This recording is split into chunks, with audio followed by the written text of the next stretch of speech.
to thank you for coming today. This paper, the title of which is Radical Feminism in Focus, is actually an introduction to radical feminism. Blaming misogyny for all the world to hear and think about, we witnessed a rare moment in history when feminist issues were front and centre of the political agenda. Because patriarchy has a way of absorbing even the fiercest of challenges to its existence. It simply expands and allows the criticism in, but makes sure the system itself, the status quo, is still intact. Now, how was that done in this instance? Well, with the help of liberal feminists.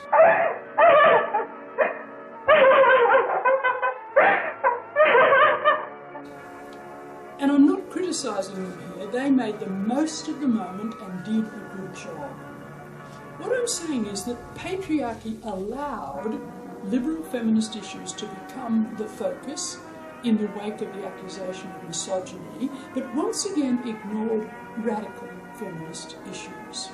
We saw a focus on the treatment of women in politics, the dearth of women in leadership positions as CEOs and on boards, the equal pay debate, sexual harassment in the workplace.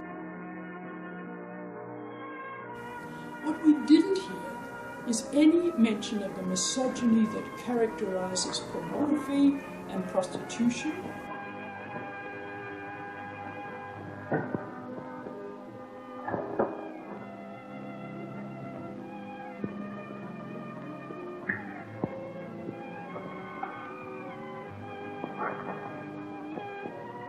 Nor the continuing high level of men's violence against women,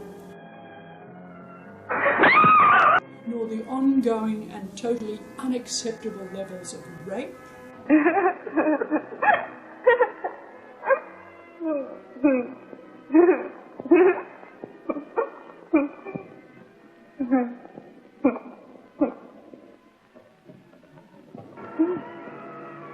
nor the all too frequent murder of women and their children by men.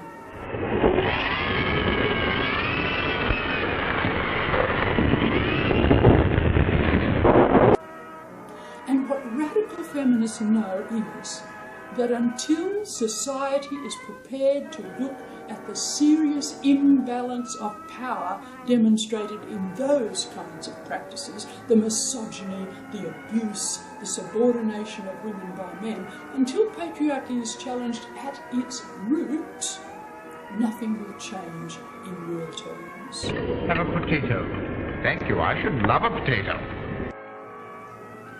Now, in this paper, Radical Feminism in Focus, I will present radical feminism as a radical ethical endeavour.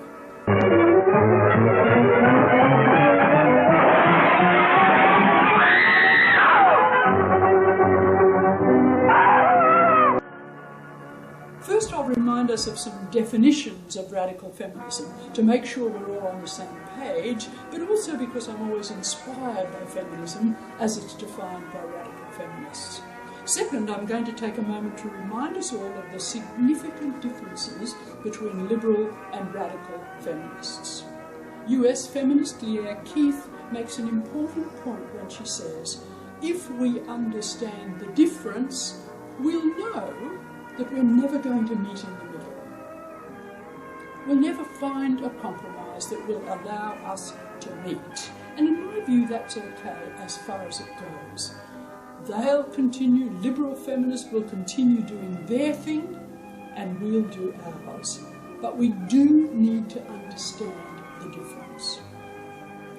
Then, in part 2 of this paper, I'll focus particularly on radical feminism and radical feminists. First, to discuss some of the potential pitfalls we need to be wary of as we try to have some impact on the injustices that continue to plague women's lives in the 21st century. How do we define radical feminism? Well, I've never been able to find a better definition than that of patriarchy's oppression First to a few definitions. She called it of patriarchy's oppression, lines for change. Of patriarchy's oppression, not to modify and water down of patriarchy's oppression. Robin Morgan spoke of, and this is another definition, spoke of patriarchy's oppression. Stubborn commitment to the patriarchy's oppression. Courage to dare question anything and dare redefine patriarchy's oppression. It is a dogma. I just love that. Radical feminism is a dogma. Links unapologetic intellect with unashamed dogma. Feminism per se. And it's true. Radical feminism is dogma. Feminism.